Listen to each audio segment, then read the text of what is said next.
Family Guy Back to the Multiverse has a lot going for it. I mean, the show is still going strong, the cel-shading art style looks really cool, and it's based on a fan-favourite episode where Stewie and Brian go hopping through a bunch of crazy parallel universes. We're going back to the multiverse. What the hell? Scenes today. Set all you see. This poop bucket's full to the brim. Is violence in movies. And sex on TV. But where are those good old-fashioned values on which we used to rely?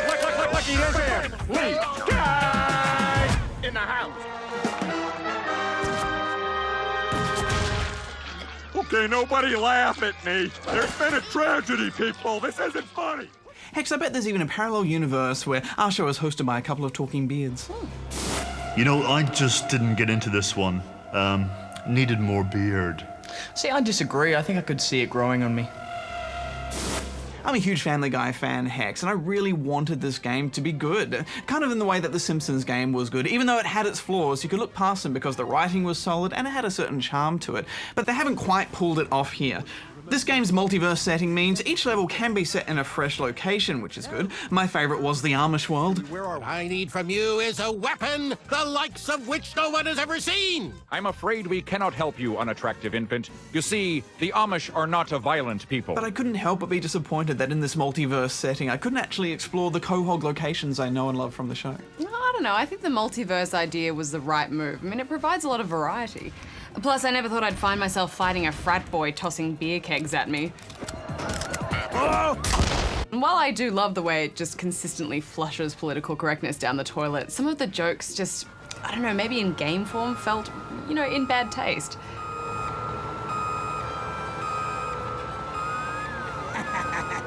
Yes, the humour is pretty extreme, but I also think the writing is the strongest part of the game, and that's because it's been penned by the show's creators. There are some genuine laughs to be had. I need you to assassinate him. It's a friggin' cheeseburger. Is this guy serious? Oh, I'm serious. I'm as serious as a cat. What? A cat serious? I especially liked how you had Bruce as your personal assistant explaining everything.